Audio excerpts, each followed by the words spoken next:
Ladies and gentlemen, we're back with Real Deal Talk. Epic 61 fighter interviews, round 1.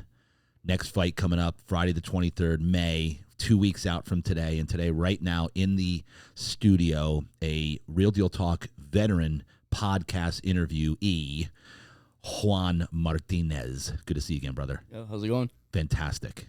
Great to see you. Yep, all right, so let's talk business here, man. Last time I interviewed you was, I think, 2 fights ago, Epic 59. Uh-huh. Okay, so Epic 59, remind me, Epic 59, how that went down. How did that go? So that was unfortunately a no contest. Yeah.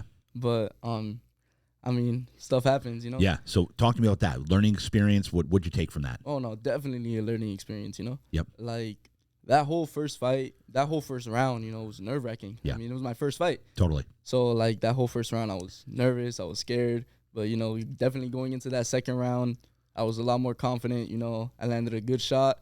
And then, unfortunately, things happened. Yeah. But all right, so hold on a second. You said no contest with the Epic 59. What do you mean with no contest? What happened? So, basically, in the beginning of the second round, you know, I landed a clean body kick. Yep. And then, boom, we clinched up. He threw me.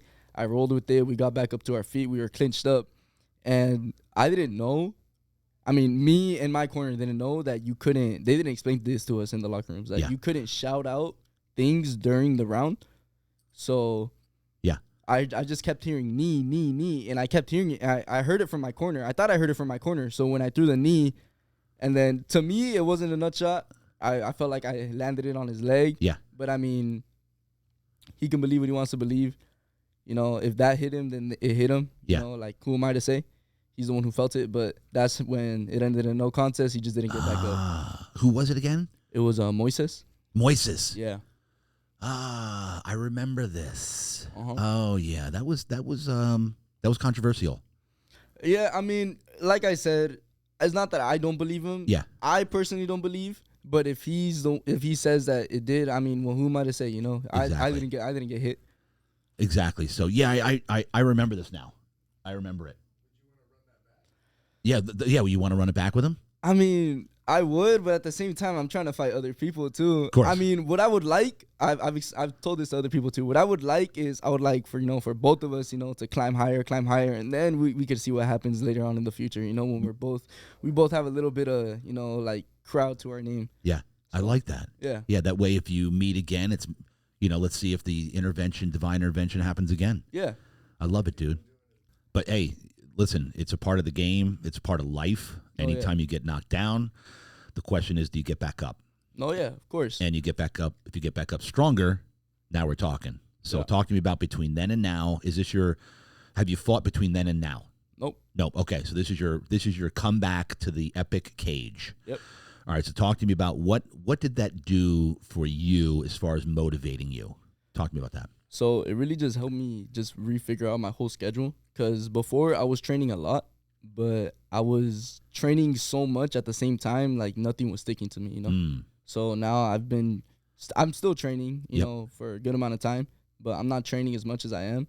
But I'm really, like, focusing on just certain things about my game that I need to fix. Gotcha. So that helped a lot. And then I haven't fought, but I've done competitions, you know, like jiu-jitsu competitions and all that stuff.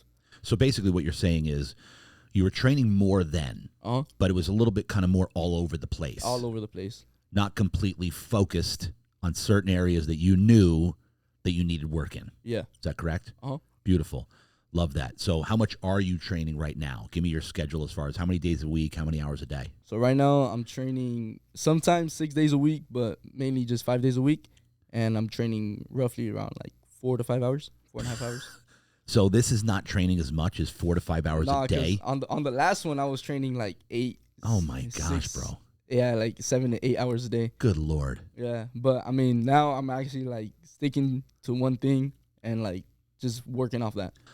So basically what you're saying is you really pulled back. You're barely training at all, 4 to 5 hours a day.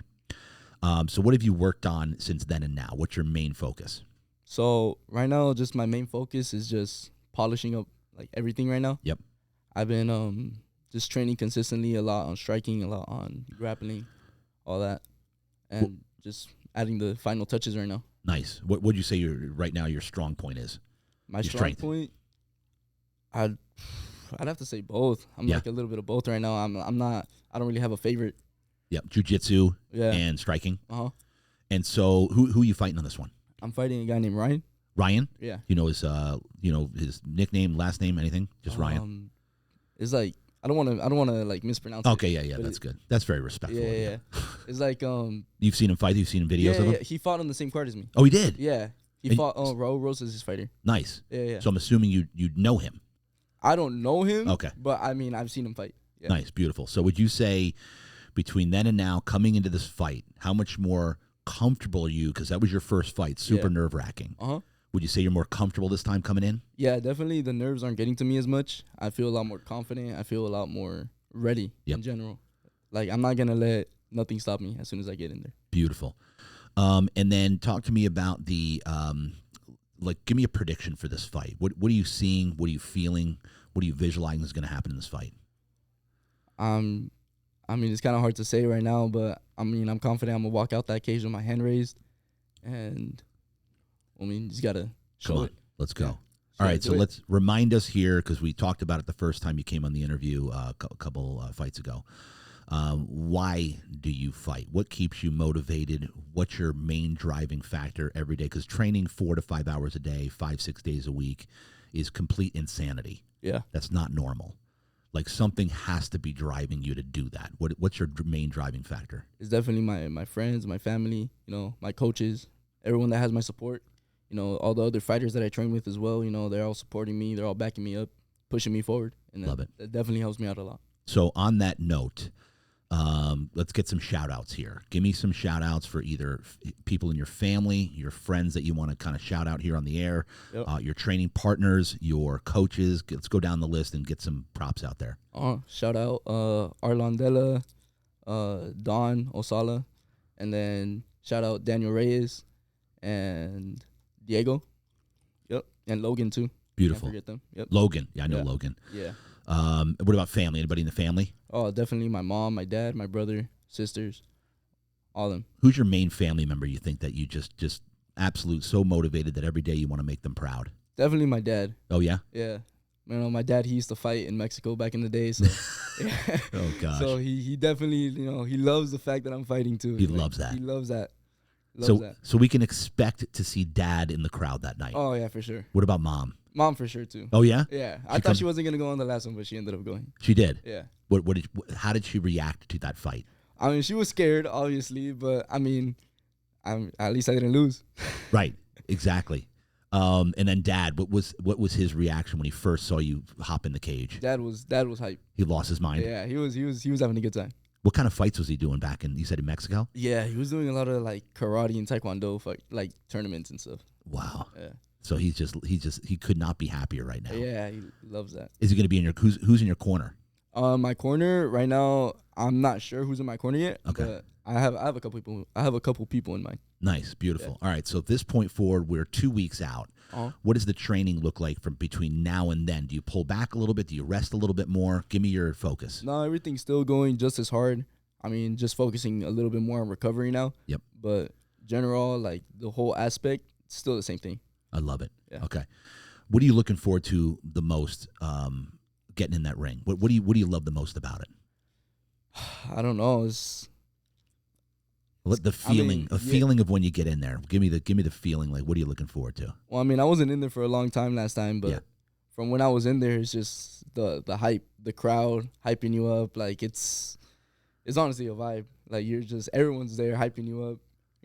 Like the beginning of the first round, like everyone was out here chanting blue, blue, blue. Like that just gets you going.